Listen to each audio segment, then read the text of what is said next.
ជំរាបសួរបងប្អូនជនរួមជាតិទាំងអស់គ្នាថ្ងៃនេះខ្ញុំមកធ្វើវីដេអូឆ្លើយតបនឹងបងប្អូនដែលសួរខ្ញុំជាច្រើនហើយអ្វីខ្ញុំសម្រេចចិត្ត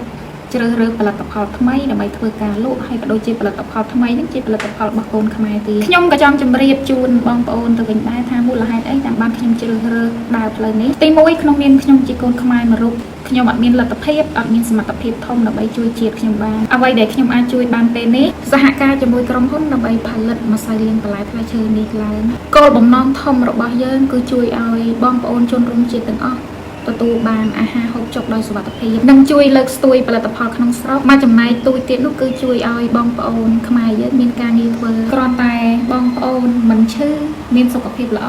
នោះហើយជាការចូលរួមចំណែកជួយដល់សង្គមជាតិផលិតផលមួយនេះបានបង្កើតឡើងដោយកូនខ្មែរដុកទ័រផ្នែកជំនាញគីមីចំណីអាហារចប់មកពីប្រទេសបារាំងផលិតផលមួយនេះមានការទទួលស្គាល់ពីស្តង់ដារជាតិនិងអន្តរជាតិដើម្បីជាការចូលរួមចំណែកឲ្យបងប្អូនបានប្រើប្រាស់ក្រុមហ៊ុនលក់តម្លៃមួយប្រអប់ត្រឹមតែ20000រៀលប៉ុណ្ណោះក្នុងមួយប្រអប់មានរហូតដល់20កញ្ចប់តូចដែលអាចប្រើប្រាស់បានរហូតដល់មួយខែពេញវីដេអូមួយនេះក៏សូមអរគុណទៅដល់ដៃគូសហការផ្សារទំនើបធំដេប៉ូចាប់ហួយដែលបានជួយផ្សព្វផ្សាយនិងយកទៅលក់បន្តជាពិសេសនោះគឺសូមអរគុណអតិថិជនដែលតែងតែគាំទ្រផលិតផលនៅក្នុងស្រុកក៏សូមអរគុណបងប្អូនដែលទស្សនាវីដេអូមួយនេះ